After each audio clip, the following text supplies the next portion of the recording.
Olá, boa noite. Sejam bem-vindos a mais uma live especialíssima hoje, nosso querido Valdemar Falcão, aguardando ele solicitar. Hoje nós temos uma boa conversa, uma conversa longa, será? Fátima, Gabi, gente querida, gente amada chegando aí, gente de longa data. Então, Terra de Rudá, mais uma vez, trazendo um material para reflexão,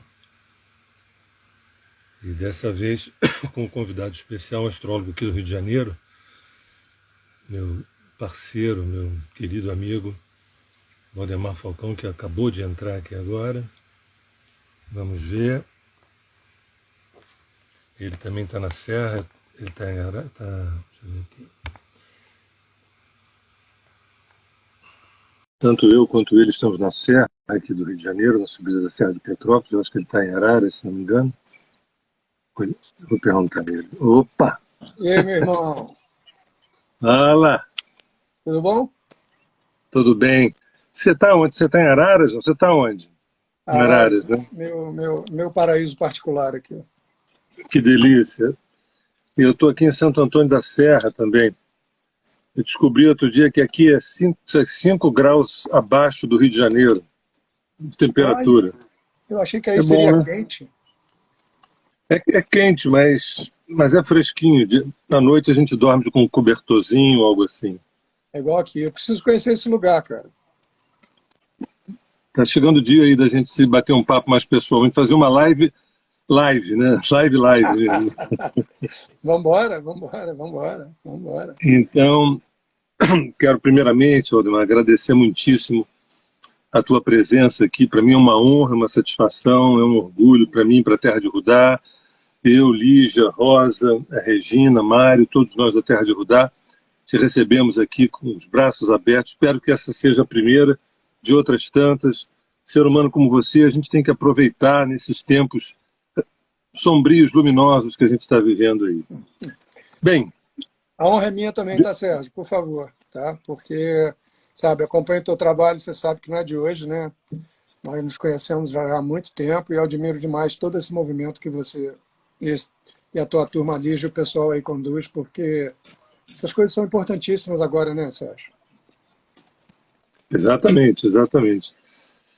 Bem, eu vou fazer uma pequena apresentação minha, e aí você faz uma apresentação tua também sintética, e eu trouxe umas perguntinhas para você, rapaz. Eu estou curioso para saber aí, estou curioso para saber o que você acha, o que você não acha, a gente bater uma prosa.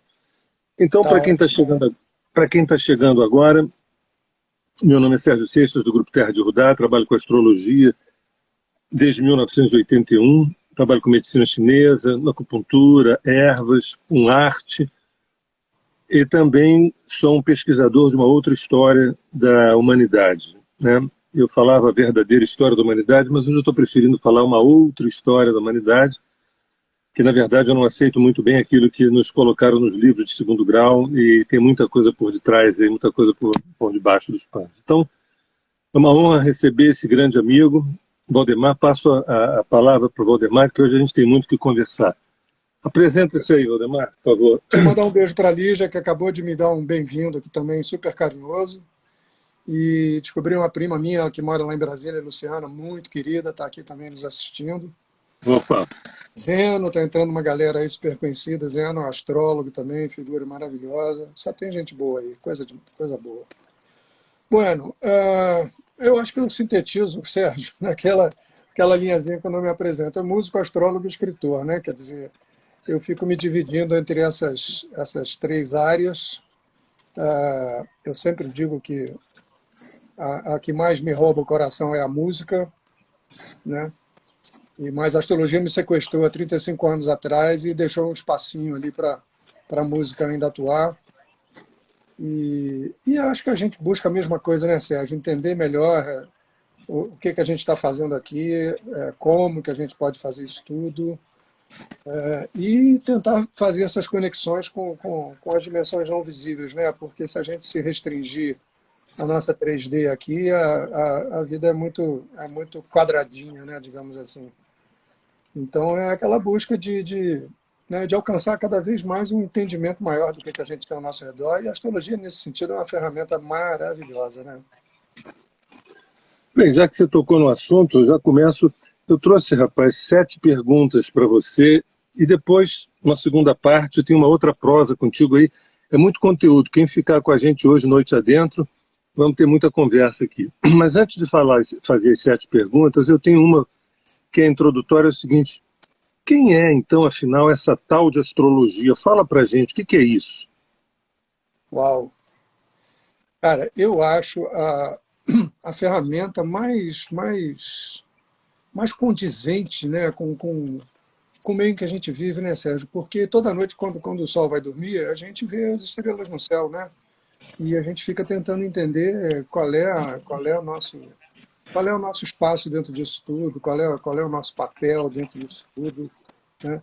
E eu acho que a astrologia primeiro, outro dia eu estava conversando com alguém, não sei se foi com um cliente ou com algum amigo, falando sobre essa questão, de onde vem a astrologia, né? Há quanto tempo ela está por aí, né? E há controvérsias, como sempre, em relação a isso, mas se falar em termos de história conhecida nossa, a gente vai pelo menos uns 6.000, 8.000 anos para trás, né? Mas só que eu acho que isso é muito mais antigo ainda, entendeu?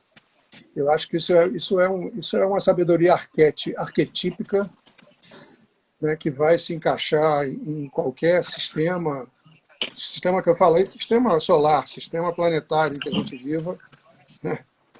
Porque eu acho que é uma coisa universal, né? E eu acho que ela foi trazida às civilizações anteriores aqui, as nossas civilizações anteriores, seja Lemúria, seja Atlântida, né? E depois foi sendo, digamos, adaptada, né? A gente sabe da história conhecida que quando o ser humano deixou de ser nômade, aí falando da nossa história conhecida, porque tem a história desconhecida lá atrás. Mas quando o povo deixou de ser nômade, né, começou a plantar para comer e tudo mais, e começou a perceber as relações entre o céu, entre a lua, primeiro de tudo, né, e depois, aos poucos, foi percebendo que tinha estrelas e tinha planetas. Né, o sentido etimológico da palavra planeta é uma estrela errante, né, quer dizer, que as outras estrelas, para nosso tempo de vida curtinho, estão sempre no mesmo lugar. Mas os planetas não, os planetas vão mudando de lugar, né? E eles começaram a perceber essa diferença entre estrela e planeta e tal. Então tem todo um histórico de organização aí que a gente pode, no mínimo, situar há 8.000 anos atrás, e que é a tal história, né? Se não tivesse fundamento, já teria sido desacreditada de alguma maneira, né? Aquela velha frase do Abraham Lincoln: você pode enganar algumas pessoas durante muito tempo, você pode enganar muitas pessoas durante algum tempo, você não pode enganar todas as pessoas durante todo o tempo. Então, se a astrologia não tivesse fundamento, ela já teria sido desacreditada, desmascarada, entre aspas, alguma coisa assim. Eu acho a ferramenta mais interessante. E tem uma relação enorme com a música, você sabe disso, né? Pois é. Você sabe que as tentativas são inúmeras, né, de tentar desqualificar a astrologia, porque a astrologia é muito perigosa, né? A astrologia é muito perigosa, é um instrumento muito perigoso, porque na medida em que a gente faz o mergulho nesse céu que está dentro da gente e que está acima da nossa cabeça, a gente se torna quem a gente é. E não é bem isso que o mundo espera da gente. A vida espera da gente isso, mas o mundo não. O mundo ele gostaria que a gente comesse na mão de terceiros. E a astrologia é um instrumento revolucionário do ponto de vista da consciência, né? Então é isso aí. Eu sempre costumo falar o seguinte: se eu fosse ministro da educação em algum dos governos, eu teria duas coisas. Eu ia pedir que a psicologia, a psicoterapia fizesse parte de todos os níveis, desde lá da infância até o pós-doutorado, e a astrologia tivesse também presente desde o jardim de infância até o pós-doutorado. Porque o pessoal fica pensando, 100%. a pessoa fica pensando, mas para que astrologia? Para ficar prevendo o futuro das pessoas? As pessoas é difícil, né? A gente se esforça, rapaz, São 40 anos de trabalho, a gente se esforça em tentar esclarecer, mas o que fica é o que vai acontecer em março, o que vai acontecer em fevereiro, e os anos passam, os séculos passam, as pessoas ficam... Mas, enfim. Bem, vamos lá. Eu tenho umas perguntas salgadas para você. Você tem Opa, pressão alta ou não, né? Você tem não, pressão alta? tá tranquilo. Então é o seguinte. Primeira pergunta é o seguinte. Aldemar, existe esse negócio chamado verdade? Cada um tem a sua verdade? Existe uma verdade que é universal? Existe uma verdade que ela é ou não? Depende do tempo, depende dos ciclos, depende da moda, depende... Como é que você vê o tema da verdade?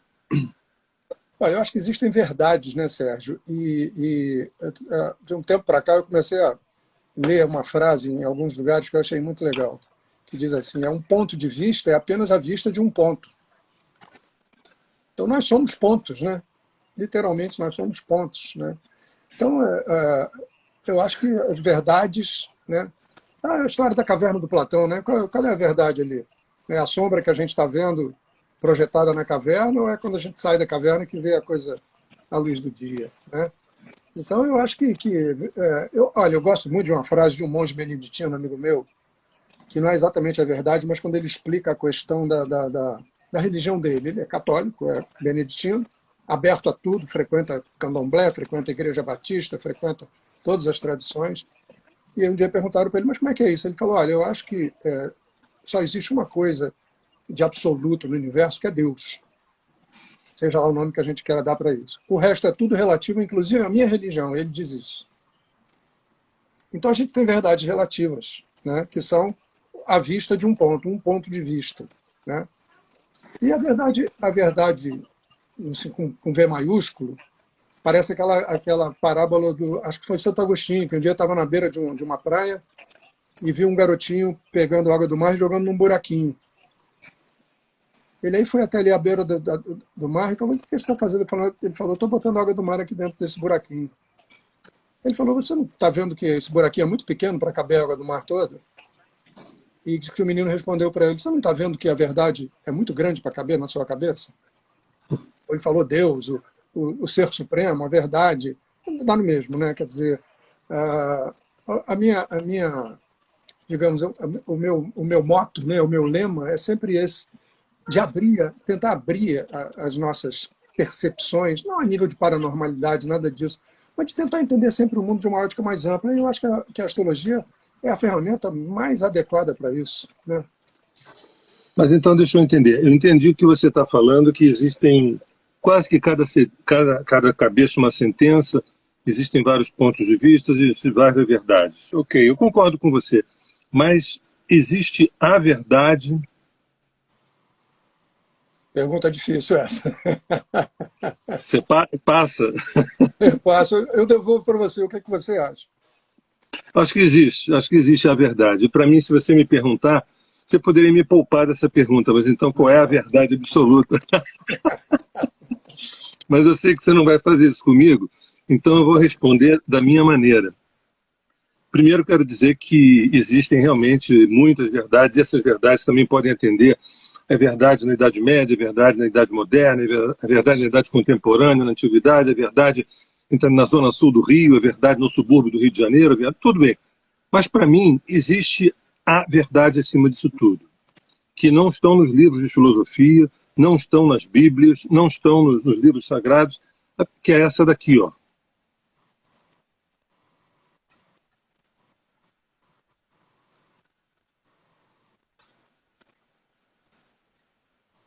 Que eu posso chamar de agora.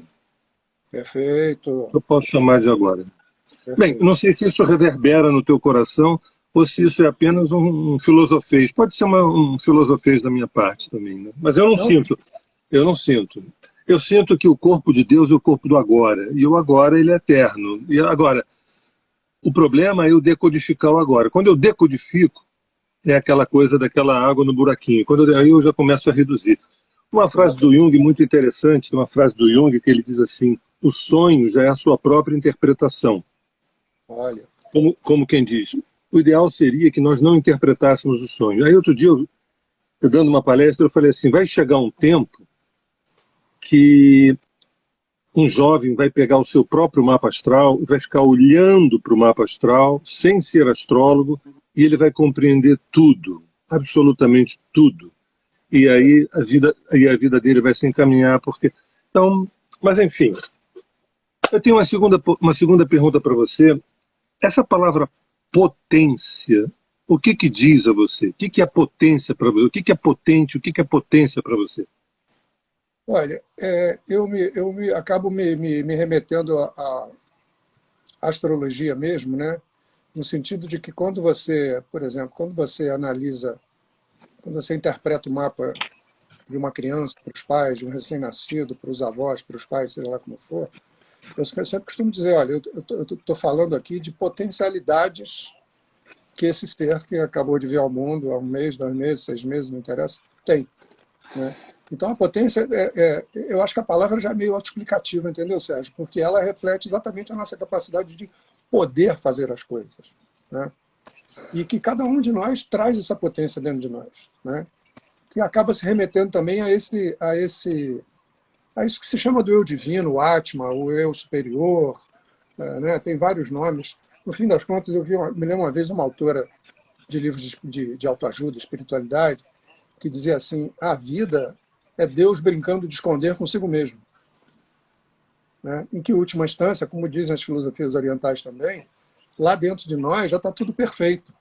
Só que tem um monte de camadas em volta desse tudo perfeito que vão, de alguma maneira, obscurecendo, não é a palavra exata para usar aí, mas vão camuflando aquela perfeição que está lá dentro. Né? O Vedanta fala muito nisso. Né? O Vedanta fala muito nesse sentido de que o ser dentro de nós já está perfeitamente realizado. Mas que por cima disso tem várias camadas, né? E essas camadas às vezes vão camuflando essa perfeição que está lá dentro, essa potência.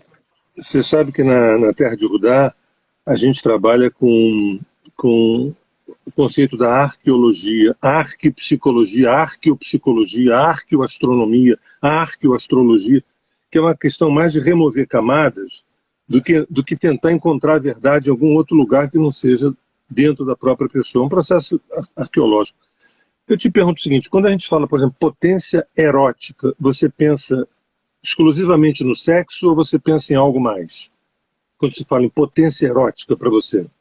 Eu penso no magnetismo que existe entre as pessoas, né? Porque isso é que, no fim das contas, resulta em alguma coisa mais além, na medida em que você percebe essa sintonia, né? A partir de...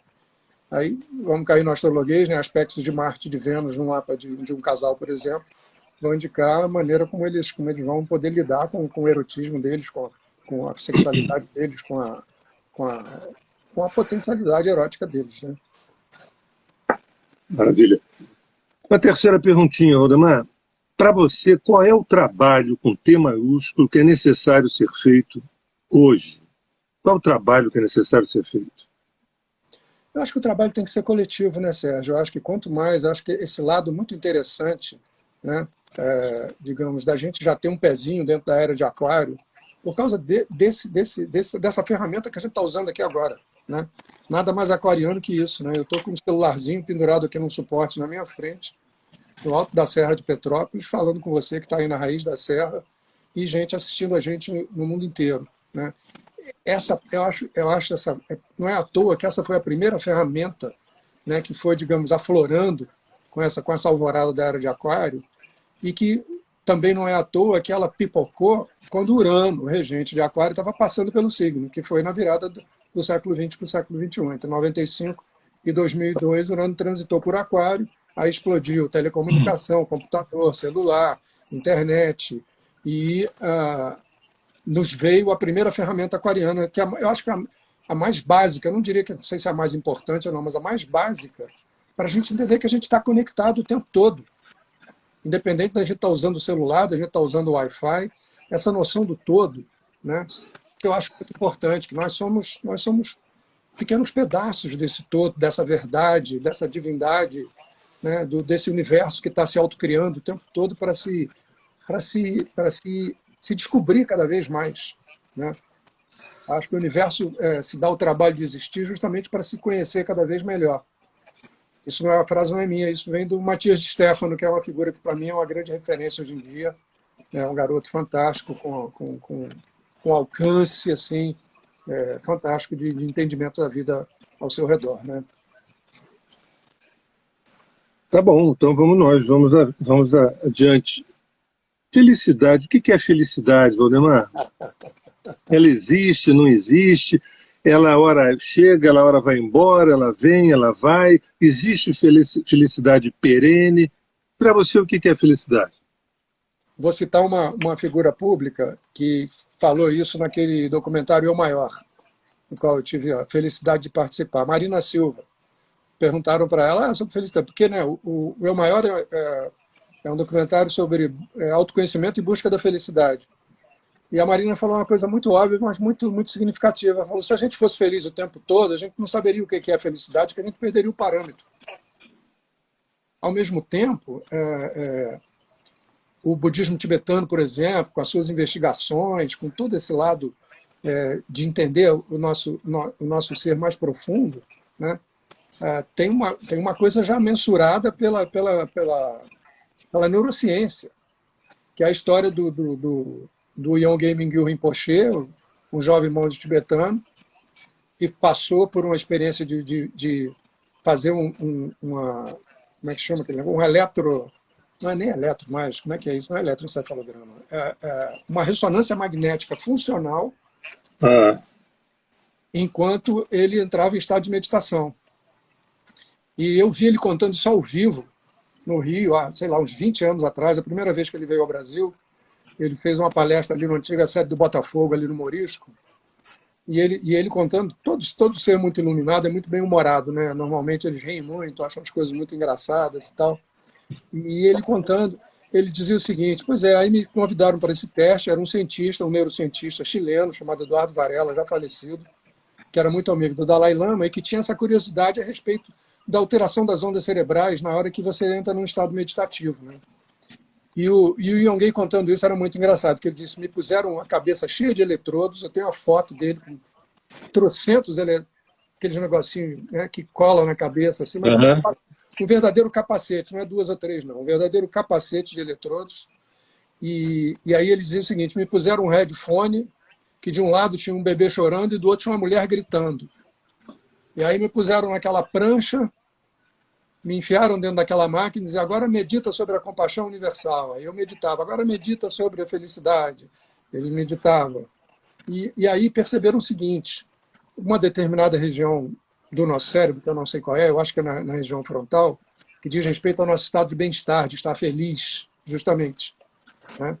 Que quando ele entrava em estado de meditação, essa região do cérebro dele dava um salto de 700%. E o Eduardo Varela teve um cuidado grande de pegar também meditantes que tinham começado a meditar há pouco tempo. Ele fez uma comparação entre gente que tinha acabado de aprender a meditar há 1 mês, 2 meses, e do outro lado ele pegou o Mathieu Ricard também, eu acho que foi o Yongey e o Mathieu Ricard que fizeram essa experiência junto com ele. Então, nos que já tinham começado a praticar uma meditação qualquer há pouco tempo, essa área da felicidade e do bem-estar dava um salto de 20%, mais ou menos, em relação ao que é o padrão da gente. E nos monges lá que tinham a prática de meditação da vida inteira, o salto era de 700%. Né? Não sei se isso responde a sua pergunta. Eu preciso compartilhar que alguém fez uma definição de felicidade enquanto você falava. A pessoa disse assim, eu não me lembro mais quem, disse assim, felicidade é estar aqui vendo vocês falando. É a Tiana, é amiga minha, amiga querida. Escuta, tá bom, é isso aí. 700, né? 700%. Ele O virou capa da neurótico Time, diria, né? o Puseram a neurótico carinha dele diria. na Francisco Varela. Obrigado, Mônica. Chamei de Eduardo Varela. Mônica Nassif está aqui me corrigindo.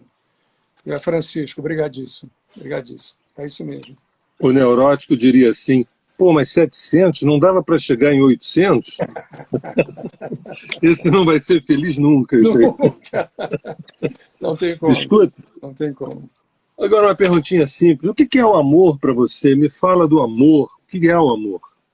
Eu estou cheio de citações hoje aqui para te responder, cara. Estão vindo todas assim, espontaneamente. Me lembrei dessa história da Marina no Eu Maior, e me Ah, lembrei de um trechinho pequenininho de uma letra do Gil, que fala: amor é tudo que move. Eu gosto muito dessa definição, né? Eu acho que o amor é a mola mestra da existência, em todos os sentidos. Todos os sentidos, né? É a maneira como eu entendo, né? Aí você pode.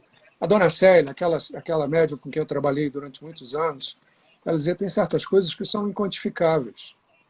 Ela fazia uma simulação com a pessoa: você ama a sua mãe? Ela dizia: não, então bota um pouquinho do amor da sua mãe aqui na minha mão. Como é que você vai fazer isso? Não tem como mensurar, né? Então, para mim, é esse motor fundamental, essencial da existência do universo. eu te pergunto, tem algo para além do amor? Rapaz, você caprichou nas perguntas hoje.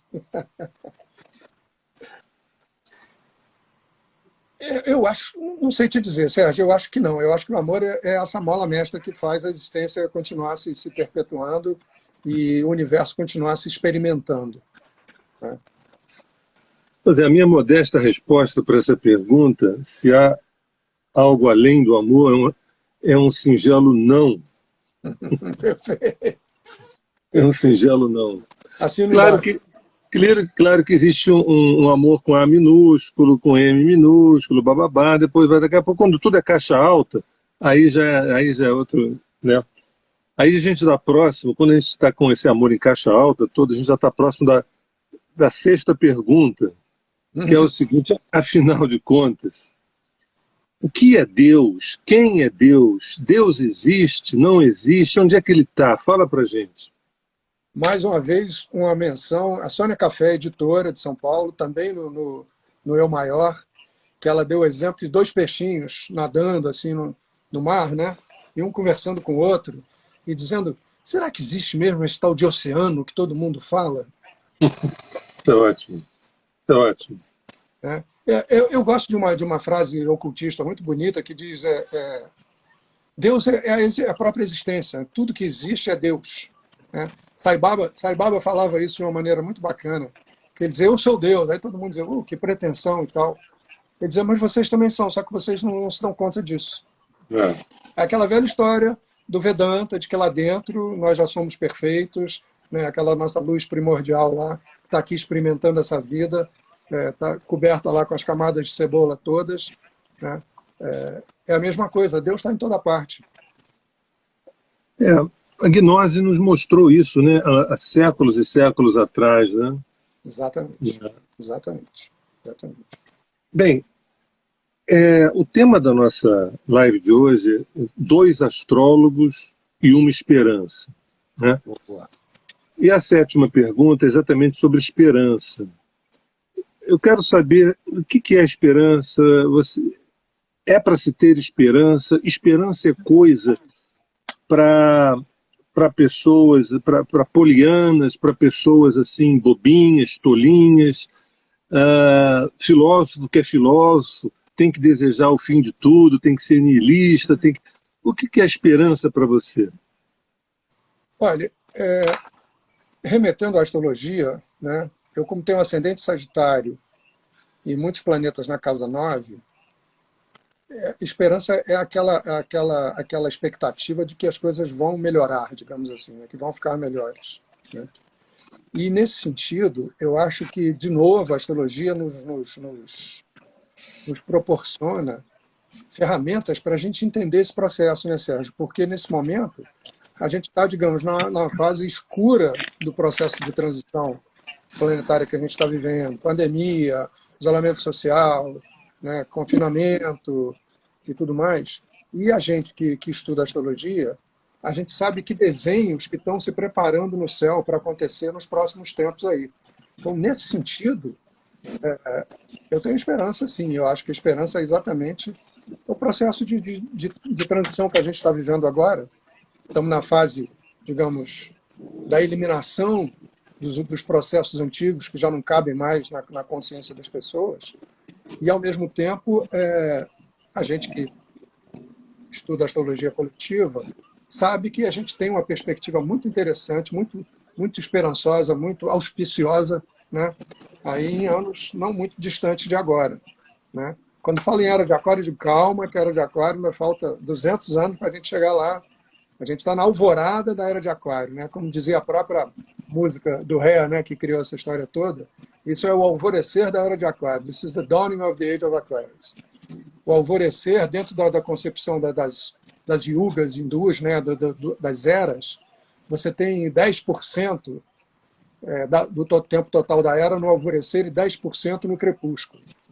Nós estamos aí dentro desses 10% ainda, e a gente que sabe dessa mudança a mudança que está acontecendo, que a gente até comentou nos nossos papos preparatórios aqui para o nosso encontro, né, a mudança que está acontecendo na posição dos planetas lentos no céu, né, e a própria mudança do ciclo de Júpiter e Saturno, que encerrou um período de 200 anos passando em signos de terra, com exceção de 81, quando eles se encontraram em Libra, né?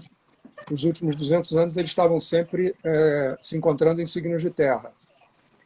E essa primeira agora, né, do ano passado, do ano já retrasado, essa altura, né, quando Júpiter e Saturno entraram juntos em Aquário, que muita gente apressada começou a Era de Aquário. Eu falei, calma, que a Era de Aquário não é uma porta que você abre de um dia para o outro e ela está ali pronta, né? É um alvorecer, né? Então, nesse sentido, é que eu tenho essa coisa da esperança, porque a gente sabe que está acontecendo uma transição enorme que vai mudar a maneira do mundo funcionar, né? Então, agora eu queria te convidar para uma segunda parte do nosso papo, que é justamente sobre esperança. 2 astrólogos e uma esperança. Queria te pedir um pouquinho, eu fiz aqui uma síntese de tudo aquilo que, inclusive, a gente já conversou, já foi conversado, você já falou, já falei. Eu fiz uma síntese para a gente conversar, para a gente discutir isso, uma série de coisinhas aqui. Primeiro é o seguinte, você fez uma prévia aí. Tem 5 episódios. Bem, nós estamos vivendo um momento muito delicado, um momento muito difícil do ponto de vista econômico, social, político, sanitário, etc, etc, etc. Né? E as pessoas acham que é isso mesmo e vai piorar. Né? Mas o astrólogo ele tem a obrigação de olhar além do seu próprio nariz e mais longe, ele tem obrigação disso. Se eu me detivesse no que eu estou vendo agora, né, as minhas opiniões seriam bastante negativas, mas acontece que pessimistas, mas acontece que o nosso livro, o livro do astrólogo é o céu. Isso. Tá? E o céu não cabe no Brasil, não cabe na Bélgica, não cabe nos Estados Unidos, o céu é o céu. Então a gente vai falar um pouco desse céu, mas eu queria lembrar de algumas coisas assim, de uma maneira muito sintética, para a gente abrir a nossa segunda parte da live. Legal. 5 pontos. Número 1. Dia 21 de dezembro de 2012, foi dito que o final do calendário maia, eu posso dizer isso de uma outra maneira, é possível realmente que nesse período o sistema solar tenha se alinhado com uma chuva de fótons vindo do centro da galáxia, passando por Alcione, que é uma estrela das Pleiades, pois é, mas é lá de Touro, da constelação de Touro, né, pegando o sistema solar, o que significa que é uma era de luz que inaugurou, e quando uma luz é inaugurada, a gente começa a purgar uma série de sombras que estavam à nossa volta. Tá? O que as pessoas olham imediatamente é ver essa sombra subindo, elevando, mas na verdade eu vejo como uma purgação advinda da luz. Um segundo ponto foi em janeiro de 2020, aquela conjunção tríplice de Júpiter, Saturno e Plutão em Capricórnio. Sim. Uma conjunção delicadíssima que acontece a cada 400, a cada 300, a cada 200, não é uma coisa tão assim previsível, e é barra pesada, e foi justamente o ano onde a pandemia aconteceu, ainda mais com Netuno em Peixes e tudo mais. Né? Não cabe agora, mas tem estudos sobre o que aconteceu na história quando essa conjunção, não em Capricórnio, mas em outros signos, aconteceu, e foram coisas que as consequências duraram séculos, não foi uma coisa de durar...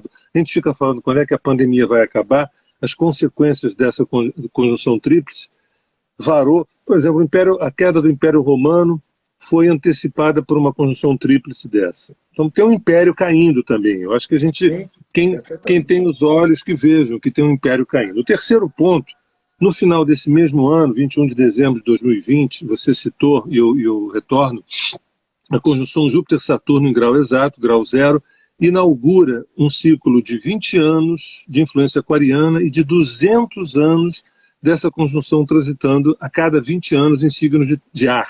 De ar, Ou seja, perfeito. terminando um ciclo de 200 anos de Terra. Né? Isso. É bom lembrar que o ciclo de Terra, como todos os elementos, tem o aspecto luminoso e o aspecto sombrio, e parece que o aspecto sombrio pode ter sido o excessivo materialismo e as suas decorrências letais, fatais, odientas que aconteceram nesses 200 anos. O melhor do capitalismo e o pior do capitalismo. O capitalismo não é elemento ar, não é elemento fogo, não é elemento água, tem a ver com o elemento terra, o elemento concreto, material. Terminou. O que? O capitalismo? Não, o que virá é uma nova abordagem que não cabe agora a gente fazer exercício de futurologia. Um Perfeito. quarto ponto importante é que vivemos uma proto-era de Aquário.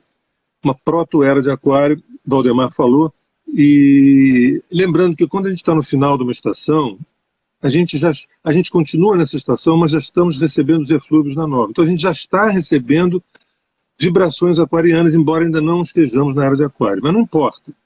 O perfume da era de Aquário a Já gente está já aí. sente. Já está E aí. o quinto ponto é aí uma coisa muito agora, né? 2021 e 2020, Saturno quadratura Urano. Esse Perfeito. Saturno quadratura Urano, quer dizer, todo esse mundo velho versus esse mundo novo que está Perfeito. acontecendo.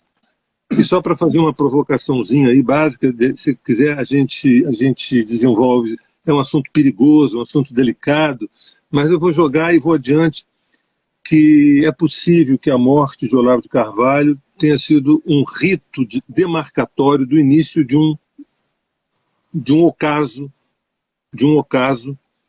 de determinadas, entre aspas, verdades. Esse Saturno quadrado Urano marcando isso aí. Isso a gente pode falar. Só avançando mais um pouco. Na astrologia que eu coloco, Valdemar, eu dou muita ênfase nos 4 quadrantes do mapa. Certo. Primeiro quadrante, casa 1, 2, 3. Segundo quadrante, 4, 5, 6. Terceiro quadrante, 7, 8, 9. Quarto quadrante, 10, 11, 12. O primeiro quadrante dá informações sobre eu me estabelecer no mundo. Certo. O segundo quadrante me dá informações sobre me reconhecer emocionalmente e produtivamente. O Perfeito. terceiro quadrante fala de a minha aproximação do meu Dharma. E o quarto quadrante seria o despertar, a iluminação e o partilhar-se, vamos dizer assim.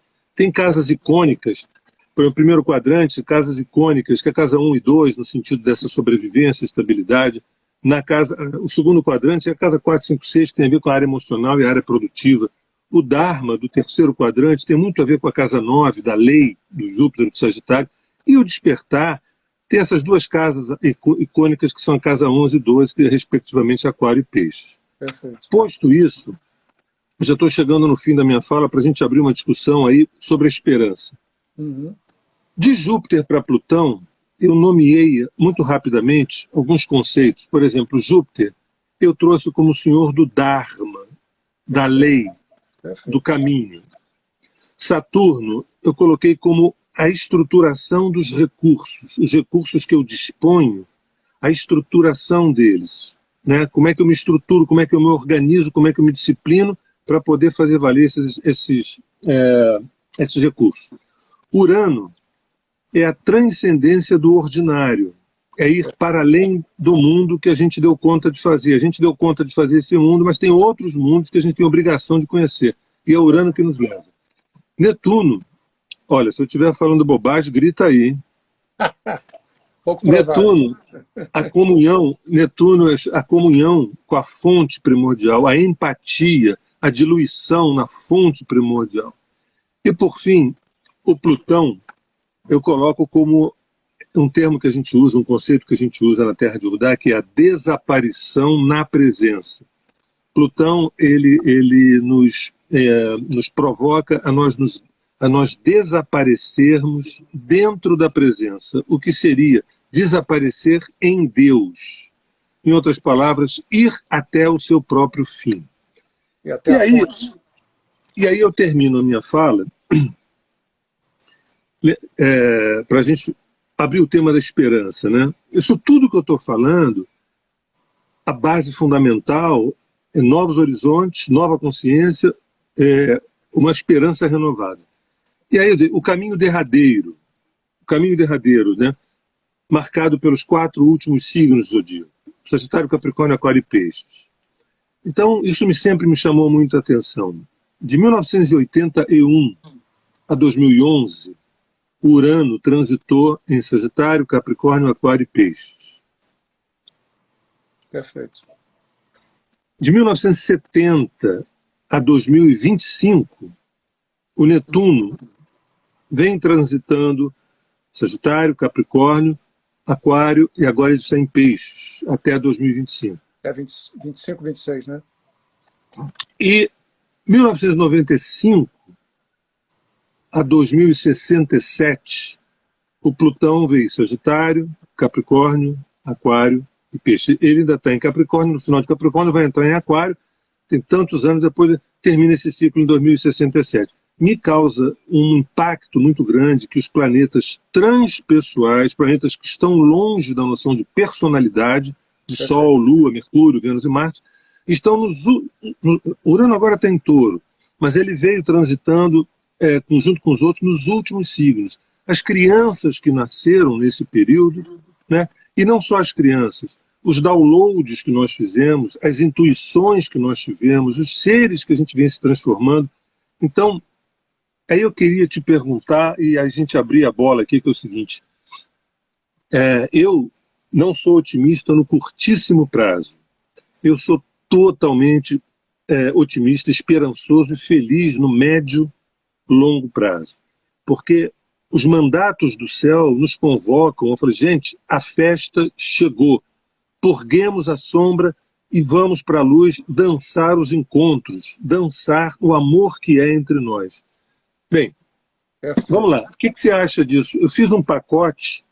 Você acha que esse pacote está faltando alguma coisa? Tem a ver? O que você me diz? Eu queria assinar embaixo. Onde é que eu assino? Não, eu concordo 100% contigo. Inclusive, acho fascinante, justamente é uma área que a gente gosta, tanto você quanto eu, né? Que é a astrologia coletiva, a astrologia política, a astrologia mundial, seja lá o nome que a gente dê para ela. Eu gosto do coletivo, porque me lembra essa coisa aquariana, né? Exatamente esse caminhar dos transaturnos.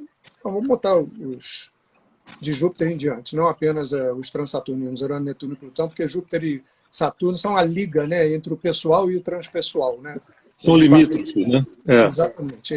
Eu gostei, eu vi um colega uma vez falando em planetas sociais. Assim, é muito interessante esse conceito para Júpiter e Saturno.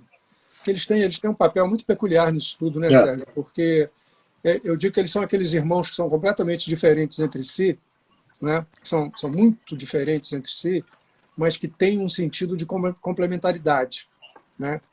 O Júpiter planeja, sonha fazer um edifício de 30 andares, aí o Saturno vem atrás e diz, de 30 não dá para fazer não, mas se você reduzir isso aí para 15, a gente consegue estruturar, como você falou do Capricórnio, né? Então, esse acompanhar desse trajeto desses planetas, e quanto mais distantes, né, mais longos são esses períodos e mais nos dão essa perspectiva de longo prazo, né?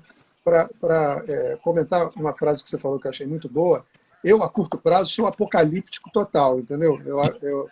O dia que estreou o filme 2012, eu estava na primeira sessão, no primeiro cinema, estava na primeira sessão assistindo aquela coisa engraçada que eles fizeram com o calendário maia, né?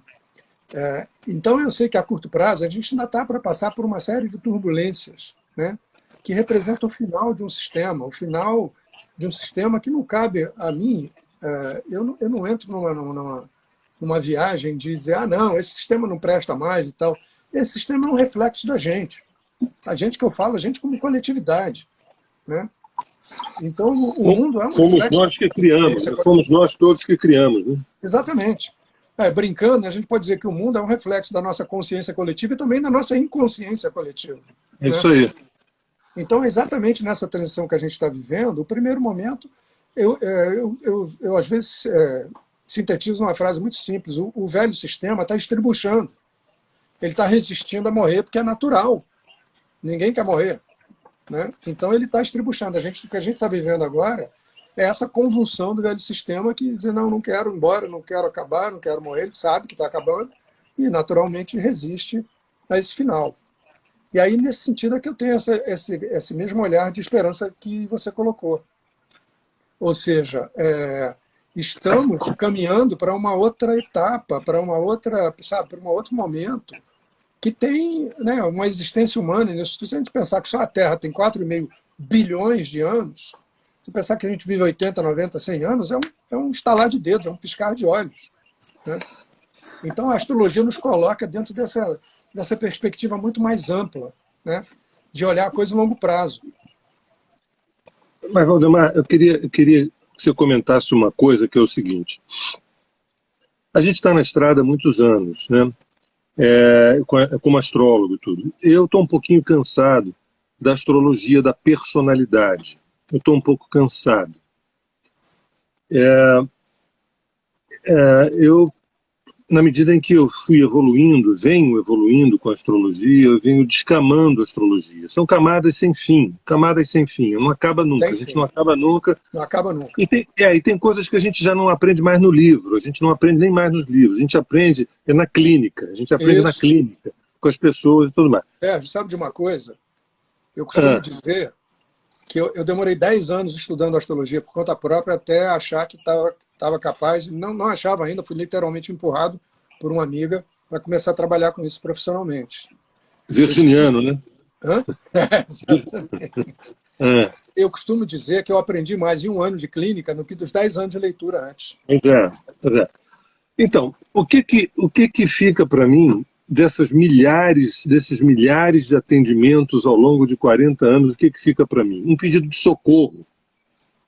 Olha. Um pedido de socorro das pessoas, e eu posso sintetizar, eu poderia falar um socorro afetivo, emocional, financeiro, profissional, espiritual, mas eu não estou interessado, eu estou interessado numa única coisa, é um pedido de socorro sobre onde é que eu acesso o meu estado búdico. Perfeito. As pessoas não chegam a falar dessa maneira, mas tem um momento da nossa clínica que a gente consegue ouvir isso. Chega de versões a meu respeito. Onde eu estou, quem eu sou de fato. E aí eu quero te perguntar o seguinte, uma coisa que tem me encantado muito na abordagem astrológica é a possibilidade da gente perceber as digitais, as pegadas, que vão ao encontro desse estado búdico, desse estado do despertar, pegando o mapa todo, mas pegando também Urano, Netuno, Plutão, pegando o último quadrante, pegando a casa 9, a casa 8, a arte de morrer. Não sei, como é que você está em relação à tua astrologia em 2022? Como é que está a tua evolução nesse sentido? Assim. Ou seja, a gente tem um caminho muito parecido, né? Não é à toa que a gente tem essa identificação tão grande, né? De quantos anos a gente se conhece e quantos anos a gente tem um olhar muito, muito assemelhado, tanto para a astrologia quanto para essa relação com o universo ao nosso redor, né? Eu achei engraçado, você falou, né, na arte de morrer, né? Que tem a ver com a oitava casa, e eu fico me lembrando de uma experiência que eu passei, acabou de fazer 4 anos, onde eu fui para uma cirurgia que eu sabia que eu ia morrer. Né? Barra pesada. Fazia parte do procedimento médico paralisar o corpo todo para que ele pudesse tirar os coágulos que estavam acumulados nas minhas artérias pulmonares. Né? Então, uma amiga minha de São Paulo, uma sensitiva, muito minha amiga, que tem um humor muito especial, quando eu contei para ela o que ia acontecer, eu falei, eu vou ficar morto durante 2 períodos de 20 minutos. Aí depois eu volto. Aí ela brincou e falou assim, você vai reencarnar sem precisar trocar de corpo.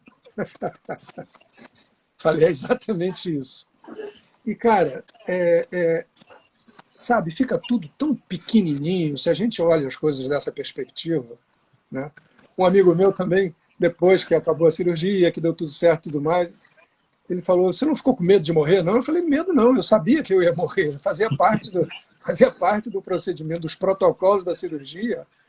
O eufemismo dos médicos é muito bacana, chama-se parada circulatória total. Ou seja, o sangue para de circular no seu corpo, tudo para de funcionar, e eles ainda te dão uma anestesia que é para zerar a atividade cerebral. Porque se o cérebro estiver funcionando, ele vai querer oxigênio. Naquele momento, aqueles 20 minutos ali, não tem oxigênio, não tem nada. Você está quase congelado. Né? A temperatura corporal, eles baixam a tua temperatura corporal até 15 graus centígrados, mais ou menos. Então, o que mudou na tua vida? O que mudou na tua vida a partir daí? Olha, é muito interessante isso, porque eu, como bom virginiano, antes de ter a primeira consulta com o cirurgião que ia me operar, eu já tinha assistido trocentos vídeos do hospital onde essa cirurgia foi criada, que é em San Diego, na Califórnia. Então, quando eu cheguei na frente dele, falei, já sei tudo que você vai fazer comigo, não precisa me explicar. Circulação extracorpórea, que vocês chamam de SEC, hipotermia profunda, que vocês chamam de HTP, e parada circulatória total, que vocês chamam de PCT, não é isso? Ele falou, poxa, não preciso explicar nada. Eu falei, não, isso aí eu já sei como é que vai ser. Então eu não sou nenhum exemplo de coragem, Sérgio. Eu morro de medo de passar um morcego a 10 metros de distância, eu saio correndo, entendeu? Mas, aí eu acho que tem aquela coisa meio pragmática de quem tem o Sol em Virgem em Capricórnio, né? Primeiro, tem que operar? Bora operar, vamos fazer. Mas a cirurgia é complicada? Eu digo, mas tem que fazer, senão... Aí se eu não fizesse, num médio prazo, num prazo de 4, 5 anos, eu ia prejudicar o meu coração. Muita gente acha que eu operei o coração, eu não operei o coração. Eu operei as artérias pulmonares. Mas para isso eles tiveram que fazer um bypass no coração para passar a circulação do sangue para uma máquina de circulação extracorpórea. E esse meu amigo falou, você não ficou com medo de morrer? Eu falei, não, porque eu sabia que eu ia morrer. Não tinha... E a minha grande expectativa, que essa foi a única parte que me frustrou dessa experiência toda, é que eu não lembro de nada. Né? E uma semana, 2 semanas antes de eu ir para o Instituto Coração, em São Paulo, eu fui num centro de umbanda de um médium amigo meu, que trabalha com uma entidade que eu gosto muito, que é o Caboclo Pena Branca. E eu falei para ele, meu pai, eu tô doido para ver como é que é o lado de lá e tal, não sei o quê. Ele falou, não, a gente não vai deixar você assistir a cirurgia não, meu filho, a gente vai botar você para dormir. E o assistente de anestesia que veio na véspera fazer aquelas perguntas habituais, fuma, bebe e tal, quando eu terminei lá o questionário, eu brinquei com ele e falei, vem cá, eu sei que amanhã vocês vão me deixar morto durante 2 períodos de 20 minutos. Aí meio pisquei o olho para ele e falei, você acha que eu vou ver a luz? Aí ele deu uma risadinha, falou assim, só fazer pode ser até que o senhor veja a luz, mas o senhor não vai lembrar de nada. Eu falei, por quê? Aí ele explicou essa questão das anestesias. Eles te dão 3 anestesias inicialmente, uma para dormir profundamente, outra para analgesia total do corpo, e uma terceira que provavelmente é usando o curare, aquele veneno dos pigmeus, para relaxar a musculatura do seu corpo inteiro. Porque a única coisa que você não pode ter durante uma cirurgia dessas é um espasmo, entendeu? Uma contração qualquer. Aí eu falei, tá bom, mas por que eu não vou lembrar de nada? Ele falou, porque na hora que a gente for fazer a parada circulatória total, a gente vai lhe dar uma 4ª anestesia, que é para zerar a sua atividade cerebral. Então pode ser que o senhor veja a luz, mas o seu cérebro não vai lembrar que viu.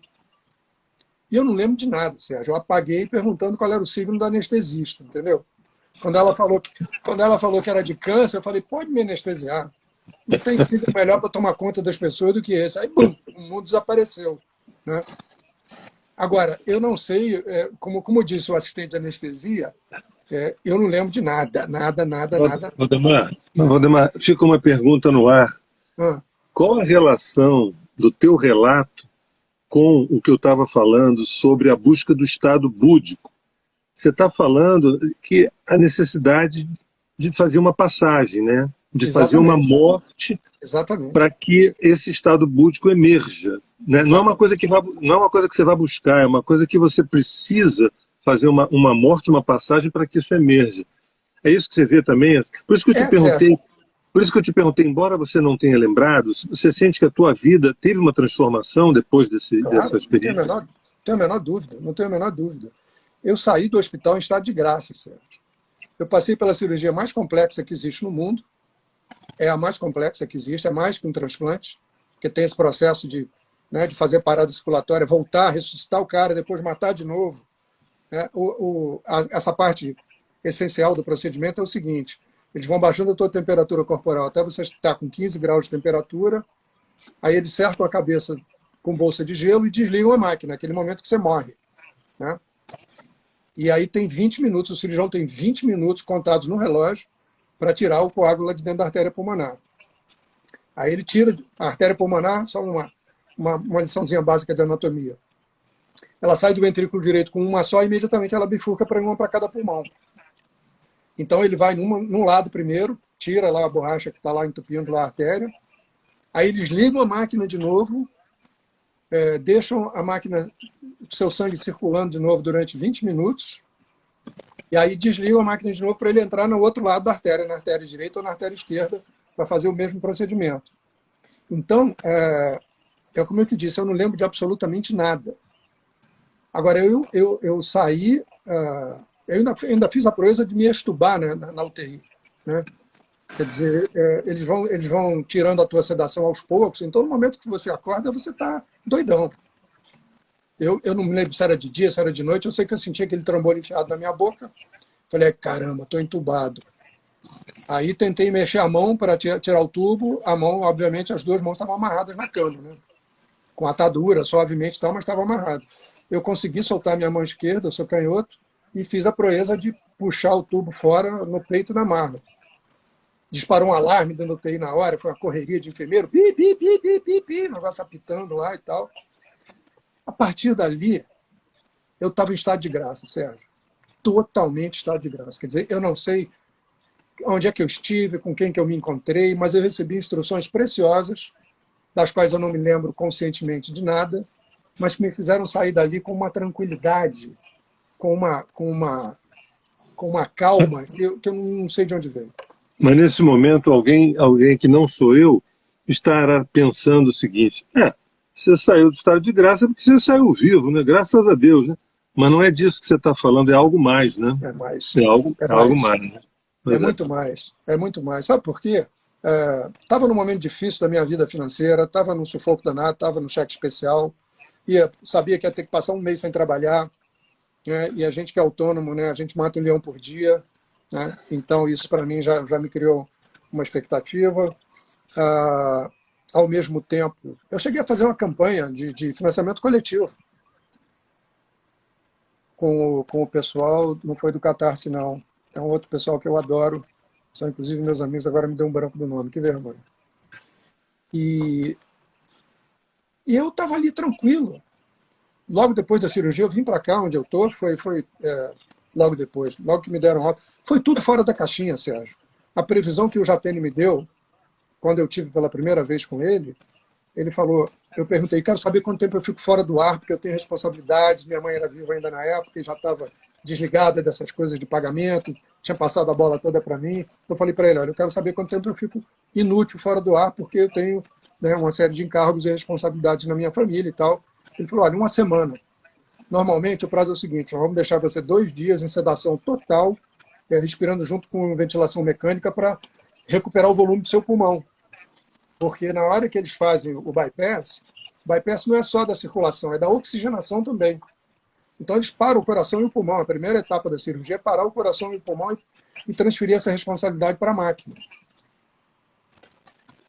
A partir daí, aí ele me falou, uma semana, 2 dias em sedação total, uns 5 dias de UTI, depois você vai para um quarto, aí você pode pegar teu celular, fazer teus pagamentos, fazer o que você tiver para fazer, tudo certo. Eu falei, tá bom. Aí quando eu me estubei, a chefe da UTI estava lá na hora e já estava uma correria de enfermeiro para me sedar de novo, me entubar de novo. Ela falou, não entuba ele de novo não, porque se ele tirou o tubo é porque o organismo dele não está precisando mais. Bota uma máscarazinha de oxigênio nele e deixa ele quieto. Eu falei, tá bom. E essa mulher é uma figura, ela quase foi ministra aí, numa dessas mudanças de ministério que teve nesse desgoverno aí, a Ludmila Rajar. Ela era chefe da UTI lá do Instituto Coração. E é uma figura muito engraçada, porque eu era o único acordado dentro da UTI àquela altura, né?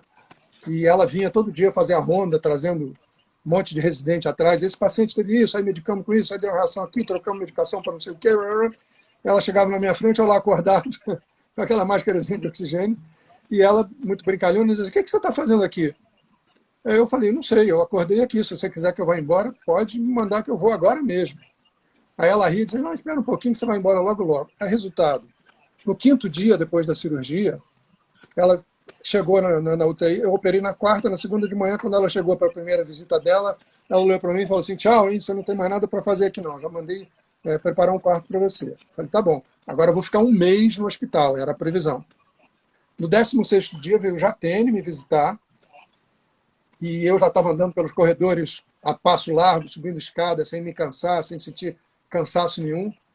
E eu virei para ele e falei, ô mestre, como é que eu vou lhe agradecer? Estou andando aqui que nem um garoto subindo escada, não tenho mais falta de fôlego. Não é falta de ar, né, Sérgio? É diferente falta de ar e falta de fôlego. O que eu tinha era uma baixa de oxigenação porque tinha um entupimento na entrada do sangue venoso no pulmão. Então eu tinha uma baixa de oxigenação e o cansaço era um artifício do corpo para oxigenar o sangue. Quando eu falei isso, como é que eu vou lhe agradecer? Então a resposta dele foi sensacional. Ele falou assim, Valdemar, recuperação da sua saúde é o meu maior agradecimento. Não se preocupa com isso, não. Estou aqui feliz de ver você bem. Aí virou para o assistente dele e falou, está corado, ele está bem, né? E tal. Eu não tive nenhuma intercorrência, Sérgio. Maravilhoso.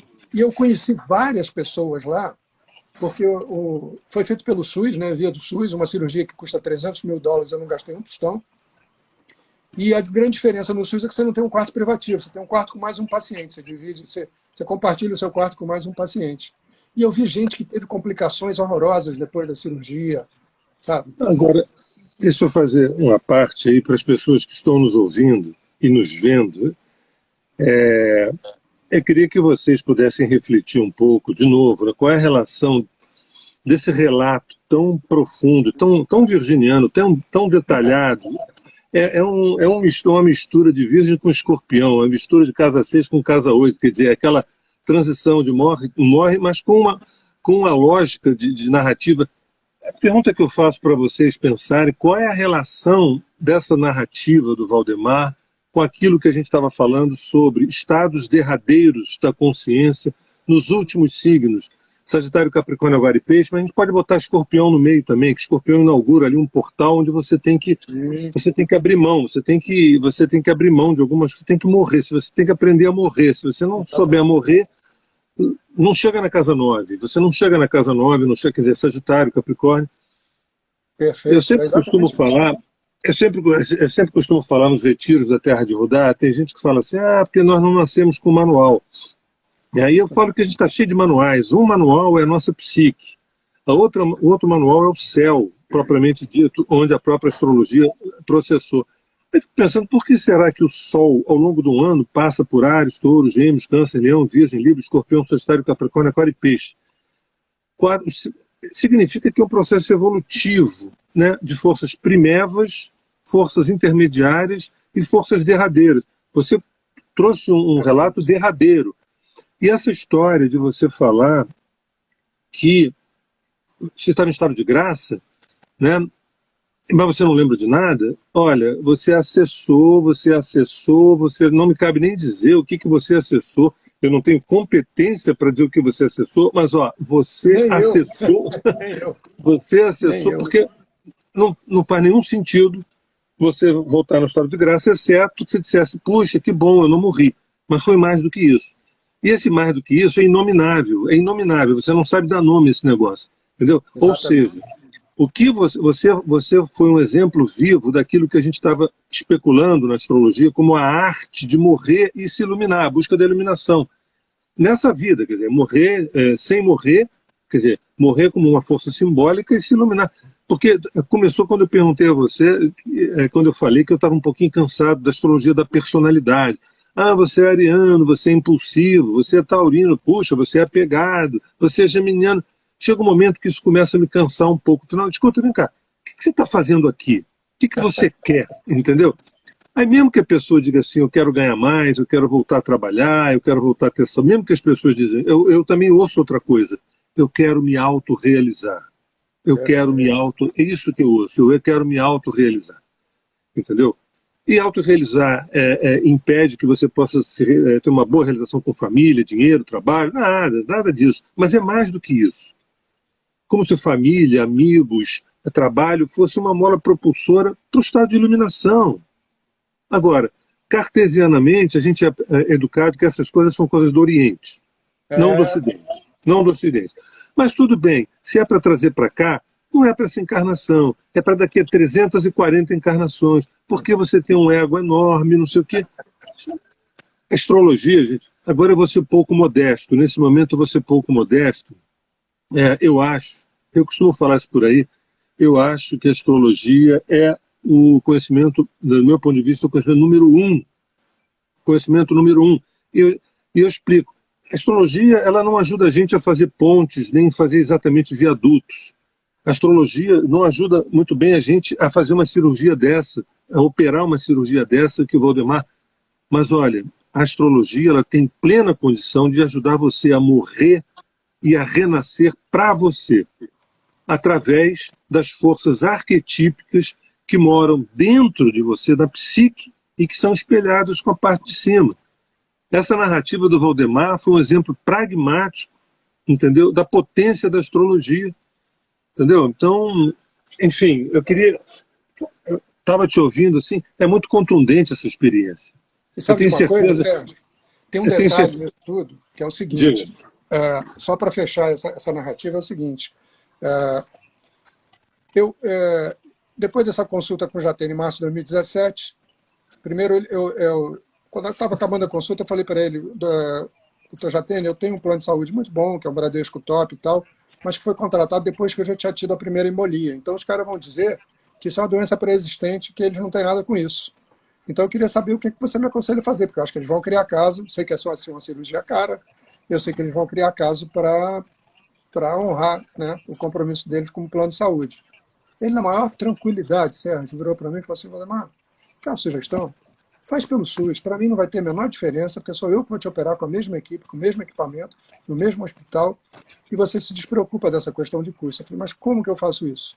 Ele puxou um cartãozinho dele e falou, liga para minha secretária lá no Encore amanhã, que eu vou preveni-la de que você vai ligar. Quando você ligar, ela vai pegar seus dados e vai te fazer uma matrícula dentro do Encore.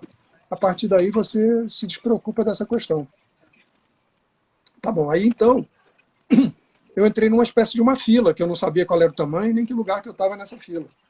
A cada 2 meses eu ia a São Paulo, fazer um mapeamento, fazer uma angiotomografia, fazer uma cintilografia, fazer um monte de exames para literalmente me mapearem antes de me operarem, né? E durante esse processo, ao longo do ano, de repente me liga um dia uma enfermeira, que é a que faz o agendamento das cirurgias. Ela me liga na última semana de setembro e diz, que tal você internar no dia 2 e operar no dia 4 de outubro? Eu falei, olha, por mim tudo bem, só que eu acabei de sair de um resfriado, não foi uma gripe, mas foi um resfriado muito forte, eu já estou curado do resfriado, mas eu ainda estou muito encatarrado. Ela falou, não, nem pensar em operar, fazer esse tipo de cirurgia com catarro no pulmão. Daqui a um mês eu entro em contato com você de novo. Eu falei, tá bom. Aí o que acontecia? Durante esse segundo semestre de 2017, eu tinha um trânsito em que Saturno estava fazendo uma quadratura com a minha Vênus. Se a gente for olhar isso no pequenininho, dificuldades na vida amorosa e tal, não era nada disso. O que acontece? A Vênus é dispositora da minha sexta casa, que é a casa da saúde. Minha sexta casa começa em Touro. é touro, né? Então eu sabia que se eu fizesse a cirurgia durante esse período, o meu pós-operatório ia ser lento, ia ser sofrido, ia ser doloroso, tudo que a quadratura anuncia ou prenuncia nesse momento. Mas chegou um momento, Sérgio, em que eu virei para mim mesmo e falei assim, eu não vou ficar escolhendo data, eu não vou brincar de Deus. Se eu tiver que passar por esse processo difícil, eu vou passar.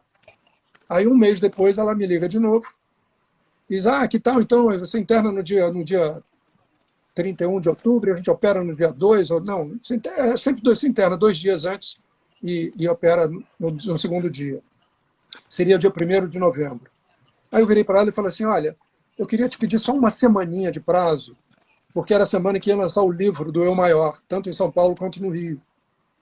E eu tinha sido convidado para participar da mesa nas 2 cidades. Eu falei, eu tenho um compromisso essa semana que eu não queria perder. Então, você dá para você me jogar para o dia 8, que é a semana seguinte? Eu estava ainda com a quadratura de Saturno-Vênus. Mas já tinha me entregue aquilo. Se tiver que ser, vai ser assim. Se tiver que ser, será. Aí ela falou, eu não decido nada sozinha, isso tudo é decidido em equipe.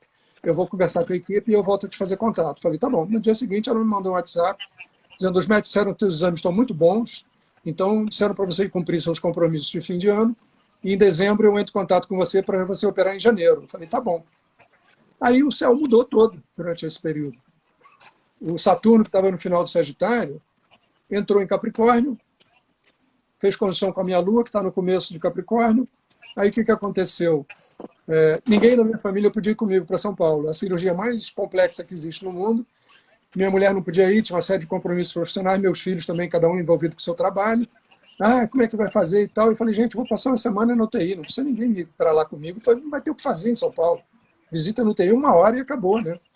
Eu virei para minha mulher e falei, espera uma semana, que é a previsão de que eu vou ficar na UTI, e depois disso você vai para lá. E eu me lembro de um dos livros de astrologia, né? Saturno em conjunção com a Lua, conte com seus próprios recursos, não espere nada de ninguém. Aí, ao mesmo tempo, o que acontece? Esse Saturno vai progredindo, passa em cima da minha Lua, que está em 4 de Capricórnio, e começa a fazer trígono com o meu Sol no pós-operatório.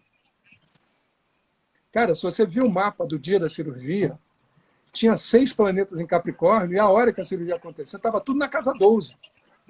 Que lua era? Era minguante? Como é que era? Você lembra da lua? Lua nova, lua nova. A Lua estava migrando de Capricórnio para Aquário nesse dia.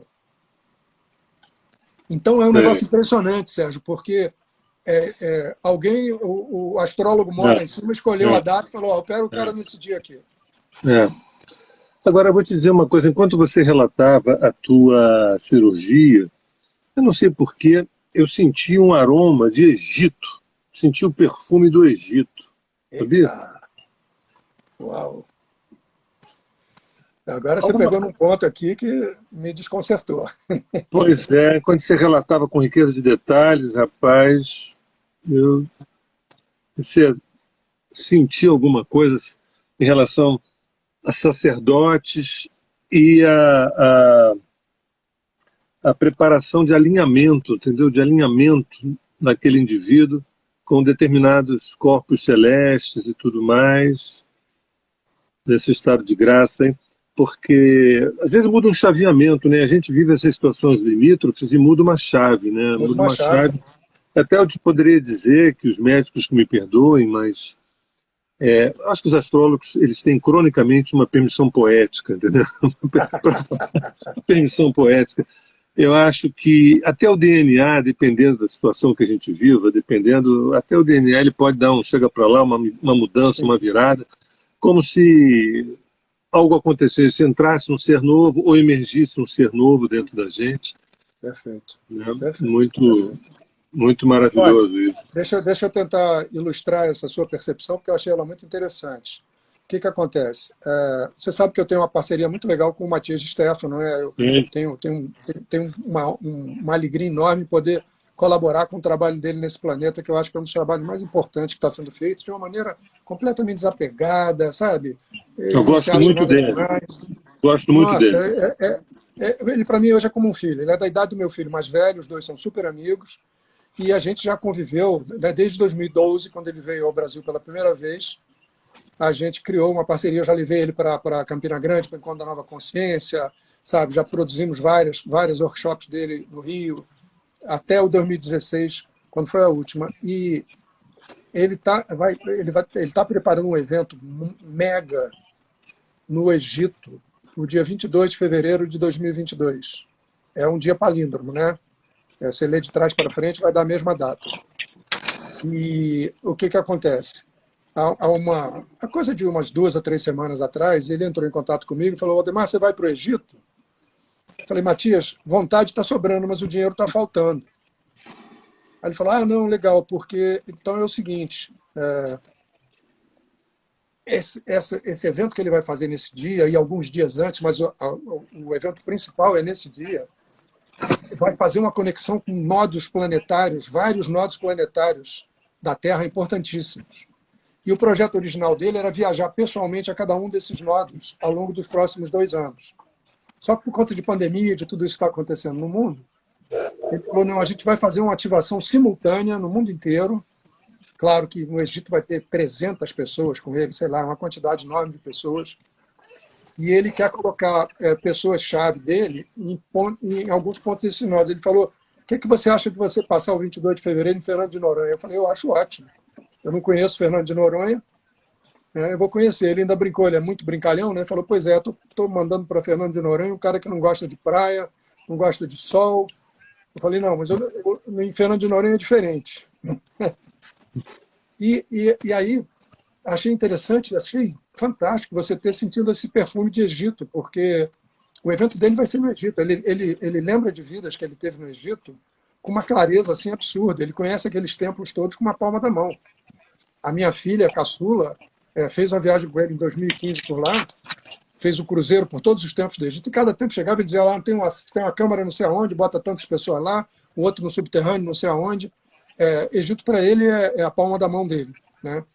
E tem todo esse processo. Ele diz que tudo que ele fez na vida até agora tem a ver com esse dia, é a culminância desse processo todo. É exatamente, a Cláudia está dizendo, são 1.500 pessoas no evento no Egito, caramba. Matias de Stefano, Matias de Stefano é o nome dele. Deixa eu te colocar uma coisa assim curiosa. Nossa live, uma live aquariana com ascendente virgem, com a lua em Sagitário na 3. Que beleza. E o meio do céu em Gêmeos, né? E aí, olha só, eu escolhi, te convidei, eu queria que o Sol estivesse em Aquário, que a gente ia falar de esperanças aquarianas, o Sol está em Aquário, e o regente Urano está na 8, está na casa 8 em Touro. E todo o teu relato, todo esse relato foi de casa 8. Outra coisa, o Mercúrio é o que rege o ascendente virgem do nosso encontro de hoje, o meio do céu em Gêmeos. O Plutão está em cima desse Mercúrio, que rege o ascendente e o meio do céu. E eu tenho Mercúrio em conjunção com Plutão no meu mapa natal. Também tem, né? Pois é. E essa purgação. E o Netuno, em Peixes, está no descendente, está angular, está exatamente no descendente, com a Lua na 3, no Sagitário. Ou seja, é curioso porque esse céu, ele fala tanto de uma experiência de purgação, quanto também de transmissão de conhecimento também, né?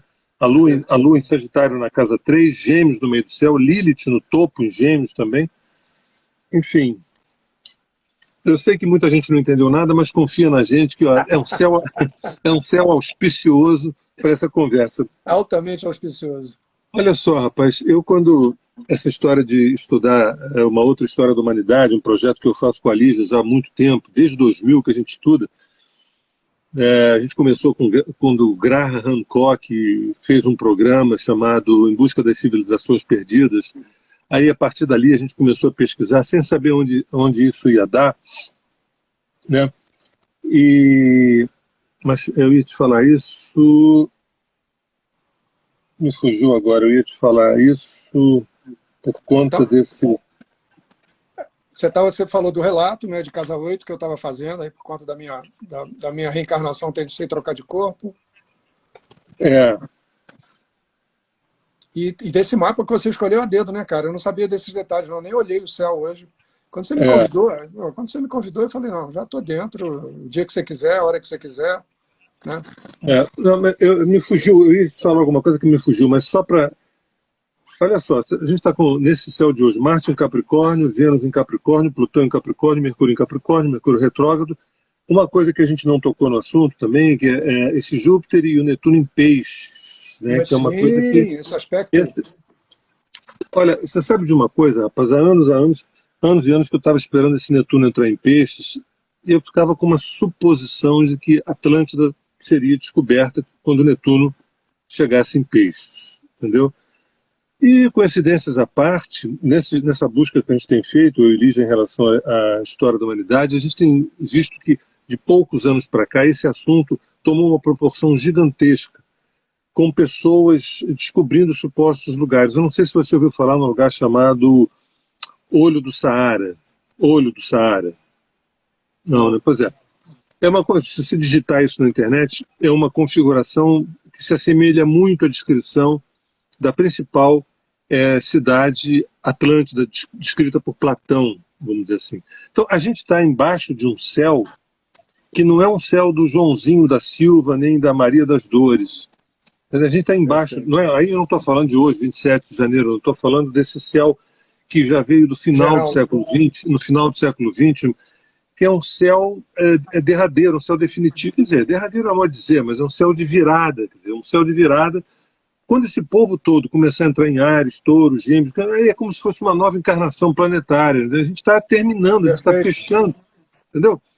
Então, a minha esperança é uma esperança de uma nova humanidade, de um novo homem, uma nova consciência, uma nova relação com Deus, uma nova relação com o sagrado, com o próprio corpo da pessoa.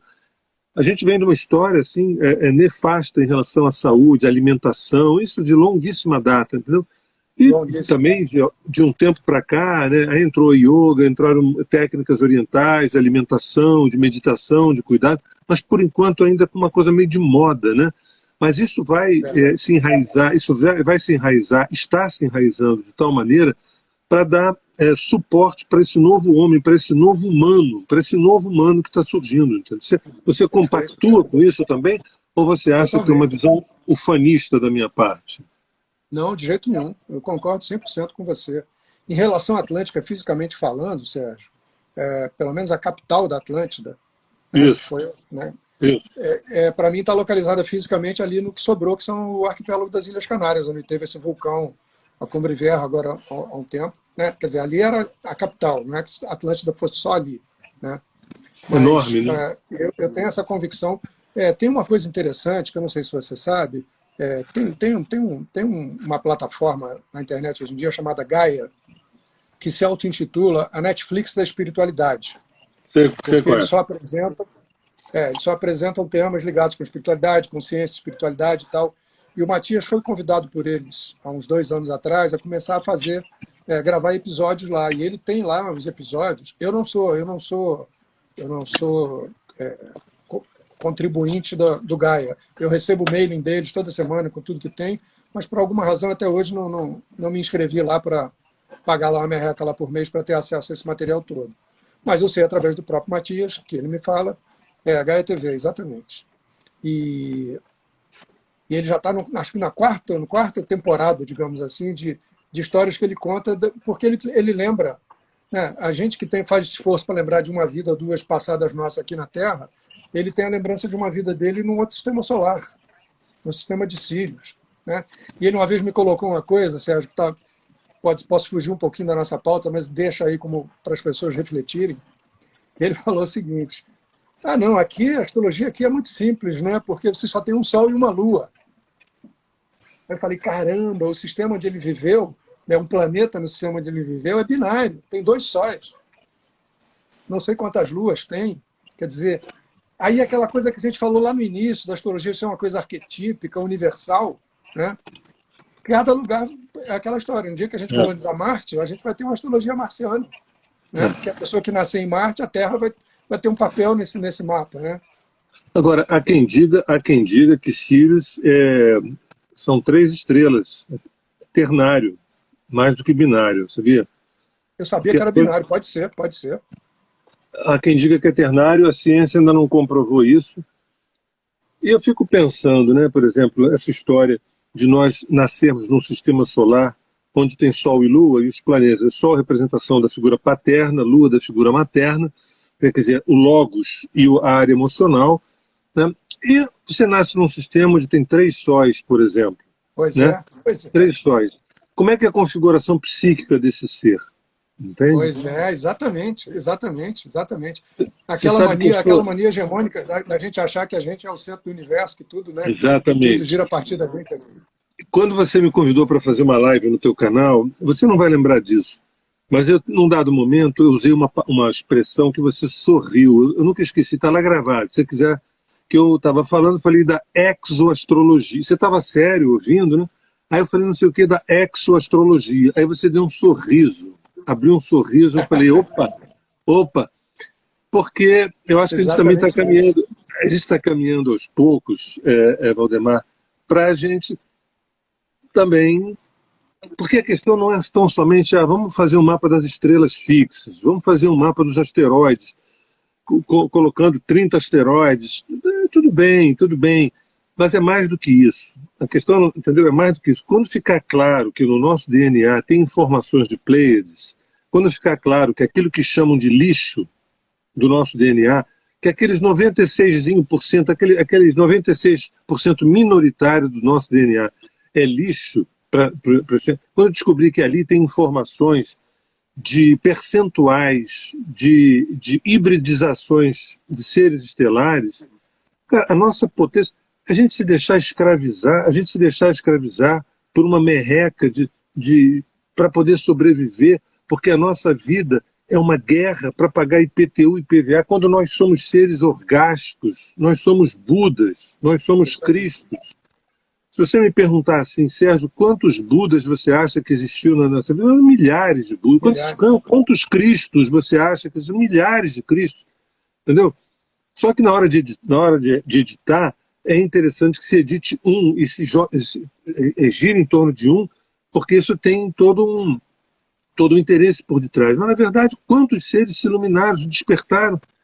Entende? E a gente está aqui como escravos ainda e tem toda uma explicação na nossa história. Uma história que não é contada nas escolas, não é contada nos meios acadêmicos, porque quando você traz um problema para dentro de uma sessão de terapia, você chega assim, doutor, eu procurei aqui que meu casamento está ruim, meu trabalho está ruim. A primeira coisa que a psicanalista pergunta, me fale da sua infância, me conte a sua história, como é que foi a sua infância? Não, eu não vim aqui discutir minha infância, eu vim falar do meu casamento. Sim, mas eu preciso saber da sua história. Mesma coisa, você imagina, você diz assim, olha, eu não estou feliz com o meu corpo, com as minhas emoções, com a minha maneira de entender o mundo. Aí chega o grande mestre ascensionado e fala assim, me conte a sua história. Aí parece você na cirurgia, eu não lembro de nada, eu não lembro de coisa nenhuma. Eu falo assim, pois é, mas então eu vou contar para você a sua história. Aí você pega o mapa astrológico e começa a contar simbolicamente a história da pessoa. É aquela, do ponto de vista kármico, do ponto de vista dármico, do ponto de vista da exoastrologia. Aí é como se dissesse assim, gente, mas eu não sou tão pequeno quanto eu imaginava. Calma. Perfeito. Você não é tão pequeno, você é enorme, mas cuidado, que você não tem uma estrutura de ego que sustente quem de fato você é. Você é muita areia para o caminhão do teu ego. Isso, entendeu? Perfeito. Então, Perfeito. Vamos amadurecer emocionalmente para você poder se autossuportar, se autossustentar. Esse é o desafio. O que você acha? Para mim, deixa eu te falar, você falou em Gaia, né? Para mim, essa é a experiência que está batendo na porta nesses novos tempos. Para além de polarizações políticas, para além desse ou daquele partido, para além desse ou daquele ódio, para mim o que está batendo na porta são essas questões desse novo homem que está, inclusive dessa exopsicologia, dessa exomedicina, dessa exoarqueologia e dessa exoastrologia também. Você tem o Sol na 9 ou na 10? Na 10. Na 10, né? Isso. Faz algum sentido essa reflexão para você ou estou viajando na maionese? De jeito nenhum, de jeito nenhum. Faz todo sentido, faz todo sentido. Eu estava me lembrando agora também, uma outra figura que é pilar fundamental para mim, que é a Dona Célia, né? Aquela médium, aquela sensitiva, que o Chico Xavier dizia que era a maior médium do mundo. A Célia tinha um olhar para isso tudo que era muito interessante, porque ela falava exatamente nisso. A maneira como ela via, ela dizia assim, a gente programa, né? Por isso é que eu acho a astrologia uma ferramenta tão fundamental para a gente entender. É como se a gente conseguisse ali, através do nosso mapa, dos nossos ciclos, entender qual foi a programação que a gente fez para a gente nessa vida. Porque ela dizia isso. E outra coisa que ela dizia, falando dessa coisa de Deus, né? Eu me lembro de uma palestra uma vez que ela fez para um grupo pequeno lá, e que ela dizia, porque a gente acha que está sofrendo isso, está sofrendo aquilo, está passando por uma dificuldade aqui, por uma dificuldade ali. Ela, do jeito aquariano radical dela, diz assim, gente, a gente nem existe, sabe? Quem está experimentando tudo é Deus. Ela não gostava nem de usar a palavra Deus, mas ela dizia, é Deus que está experimentando a vida através de nós. Né? Aquela frase que eu falei no início, né, de uma autora americana que diz, a vida é Deus brincando de esconde-esconde consigo mesmo. Né? E a Célia dizia exatamente isso, olha, a gente não existe, a gente é uma ficção. Né? O budismo tibetano fala nisso também. Né? Quer dizer, essa questão do eu individual, né? Na verdade, é a experiência. O Matias explica dizendo que o universo existe porque ele resolveu se conhecer, se descobrir. Ah, eu tenho uma mão aqui do lado de cá, que legal, eu tenho outra mão aqui do lado de cá. Né? Então, isso para mim é tão claro, é tão simples de entender, sabe? O Jung ele dizia algo que chocava, era que a necessidade de Deus evoluir, a necessidade de Deus evoluir. E essa evolução passava pela sua autocontemplação. Exatamente. E a sua autocontemplação dependia dele se experienciar. Exatamente. E para ele se experienciar, ele precisava se fractalizar em tudo mais. Então, Exatamente. é até um bom momento da gente terminar a nossa live. Quando a gente se dá conta de que nós somos pequenos átomos do corpo de Deus. Exatamente. Isso aí explica tudo. Escuta, Valdemar, deixa eu te falar. Estamos a 1h30 aqui num papo maravilhoso. Eu tenho um certo trauma de já ter perdido uma live, porque eu cochilei e aí quando vi a coisa caiu. Eu não quero que aconteça isso. A gente pode marcar outros papos. Você vai terminar com a última palavra, será a tua, mas antes eu quero te agradecer muitíssimo. Foi maravilhoso, né? Você é um irmão de longuíssima data. Eu acho que a gente se conhece, tem de outros carnavais, né? Nós temos até poucas horas de voo na prática, mas temos muita. Porque, olha, quando você fala da música, quando você fala do escritor, quando você fala da astrologia, eu não sei de quem que você está falando, se é de você ou de mim, entendeu? Então muito obrigado. Eu que agradeço, Sérgio, eu que agradeço. Para não ser autoritário, eu te pergunto, está na hora de terminar a live ou por você vai mais 1 hora? Porque eu tenho receio de que ela possa cair. Já tem 1h30 aqui, está indo para 1h35.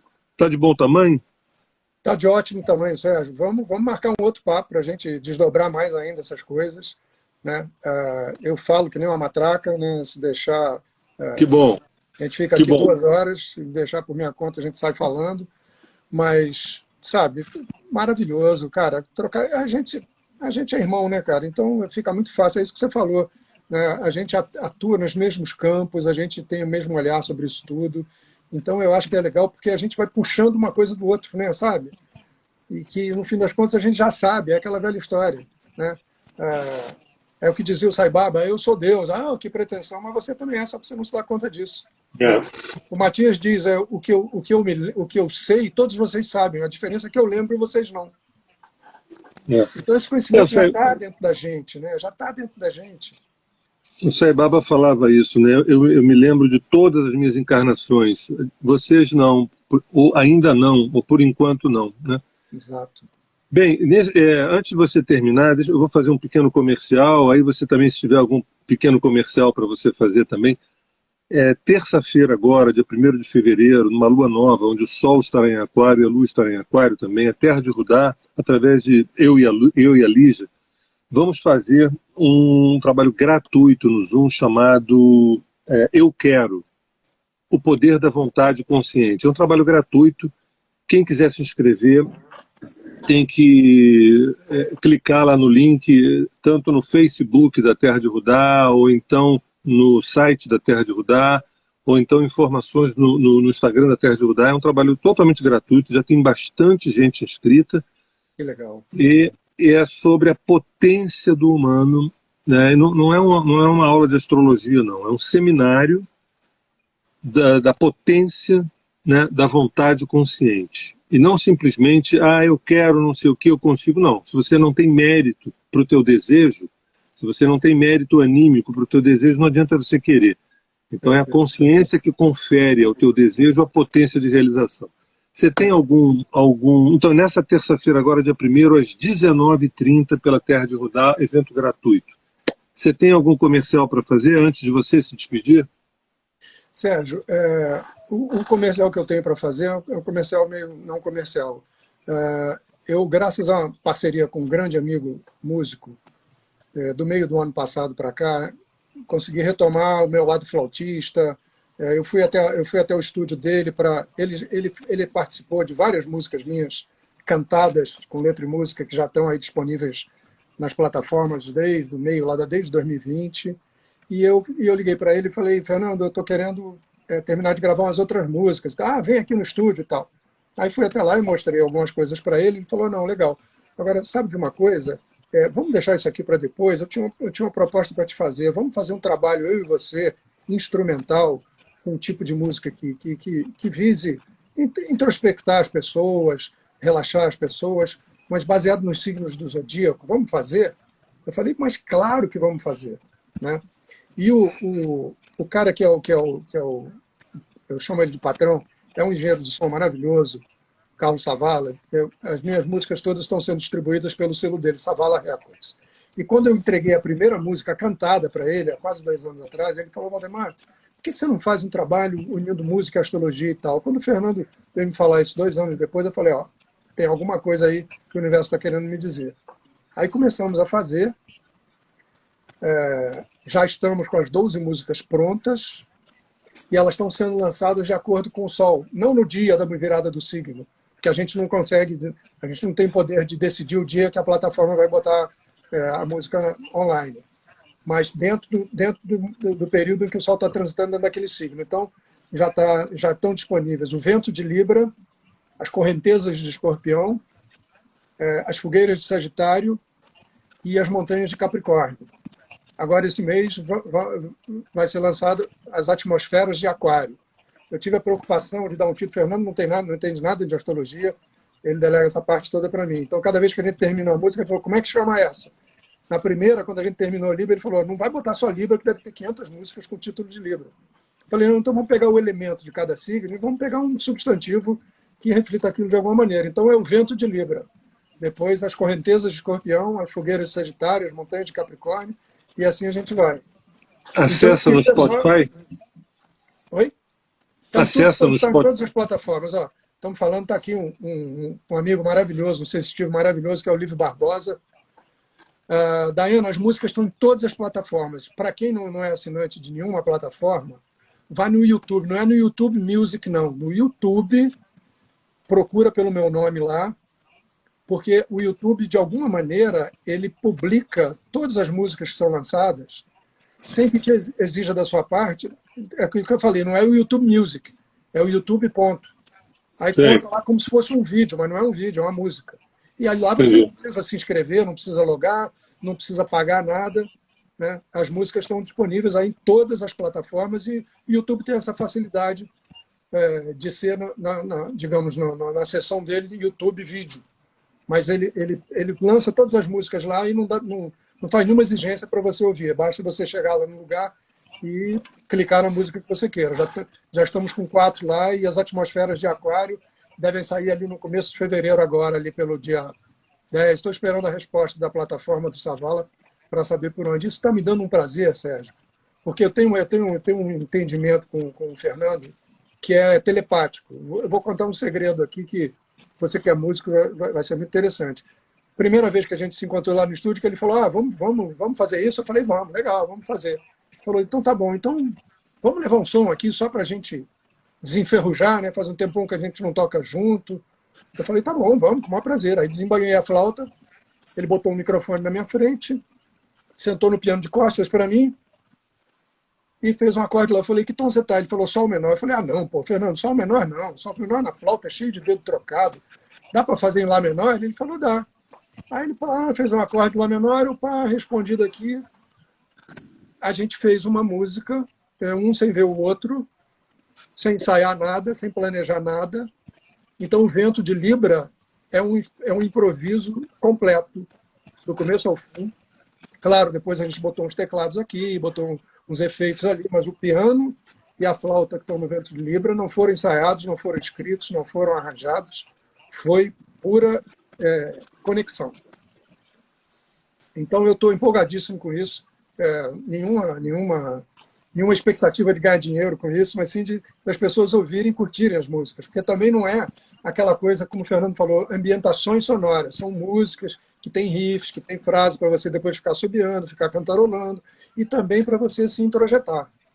E o Fernando, como bom geminiano, bolou um nome maravilhoso, que a gente já conseguiu até o domínio musicosmos.net. É, Ontem ele me eu escreveu, vi, já registrei, eu vi. já, o domínio já é nosso. Eu falei, maravilha. E o título é genial, né, cara? Musicosmos. É. E ele já me propôs, como a gente já terminou as 12 músicas do Zodíaco, agora a gente vai fazer outros assuntos dentro do Musicosmos. Então esse vai ser o Musicosmos Zodíaco. Eu quero ver se vocês musicarem os 78 arcanos do tarô, hein? Olha, não me tenta, porque a gente acaba fazendo. Vamos ver no que vai dar. Querido, Valdemar, um beijo no coração, muito obrigado, muito eu que obrigado. agradeço. Eu que agradeço. Um E prazer estamos enorme sempre. juntos, estamos Sempre, juntos. E ó, sempre, sempre. dois astrólogos e muitas esperanças. Bye, bye, tchau, tchau. Tchau, queridão.